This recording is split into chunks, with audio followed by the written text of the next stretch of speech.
Aren't all religions basically the same? What about those that never heard the gospel? And is Jesus the only way to salvation? These are some of the questions we want to explore in this series on world religions and new religious movements. Thy kingdom come. The Lord is the King, and the King is coming again.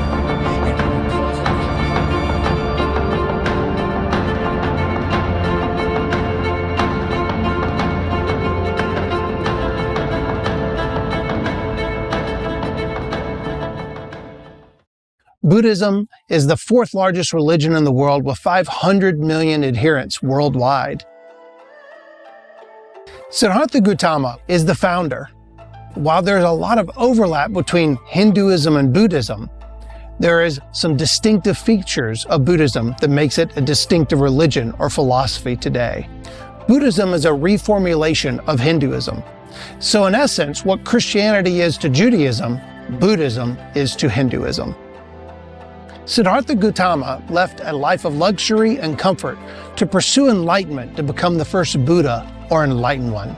His teachings are those for his followers to achieve that same end.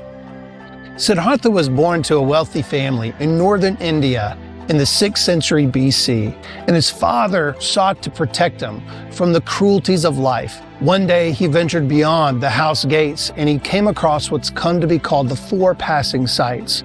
He found an old man, a sick man, a calm ascetic, and a dead man. And because of these four passing sights, he began to ask the question, why is there suffering in the world? One of the most dominant questions that people ask today. So as he left his home of life of luxury and comfort, he became a monk. And for years, he pursued an understanding of finding this. His attempts failed, and finally at one point in his life, according to legend, he persisted with a meal of rice and meditation under a fig tree to determine what the enlightenment and truth of overcoming suffering is. After meditating under the tree, he found enlightenment. The goal to getting rid of suffering is to let go of craving in our life. The teachings of Siddhartha, or the Buddha, have been recorded in the Tripitaka, or the three baskets, which are divided between his sermons, the laws, and philosophical teachings. Now, the Buddha, who grew up Hindu, has some overlap with the Hindu religion, with reincarnation and karma. And the real problem for humanity is the suffering that we experience in our life. And the suffering is caused by the desire that we have. And this is one of the fundamental teachings of Buddhism, the Four Noble Truths. The Four Noble Truths of Buddhism are, life is full of suffering. The second noble truth is we suffer because we desire. The reason our desire causes suffering is we desire things that are temporary or an illusion or transient. They are not lasting. And when things don't last and you desire after them, it will only breed frustration. So the third noble truth teaches that you can get rid of suffering by getting rid of your desire. And the final noble truth is you can get rid of your desire by following the Eightfold Path.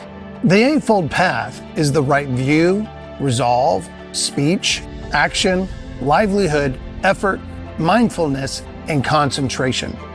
From the beginning, meditation and observance of moral precepts were the foundation of Buddhist practice. There are three major divisions in Buddhism today. There's Theravada, Mahayana, and Tibetan Buddhism. Theravada Buddhism is prominent in South Asia, such as Cambodia and Thailand. And this focus is on the monastic practices of the monk. Theravada Buddhism is probably the most accurate and genuine teachings of Siddhartha Gautama had discovered. Mahayana is the most dominant view in Buddhism today, dominant in China, Korea, and Japan. And the focus here is helping others along the path of enlightenment so they can achieve moksha or release from this cycle of reincarnation that is both believed in Hinduism and Buddhism as well. And then the third branch of Buddhism is Tibetan, in the region of Tibet, China, and Mongolia, which is a particular aspect of Buddhism that's practiced today. They hold to what's called the Dalai Lama, sort of the Pope of their region of Buddhism. In comparing Jesus and Christianity, With Siddhartha in Buddhism, we learn the following. Jesus is grounded in history, while Buddha is wrapped in legend with the earliest biographical information of his life hundreds of years after his death. Jesus is God incarnate, while Buddha is merely a man, never claiming to be divine. Jesus is morally perfect without sin, while Buddha was not morally perfect. Jesus is Lord and Savior, while Buddha is an enlightened individual. And Jesus finally is resurrected and alive from the dead, while Buddha has died.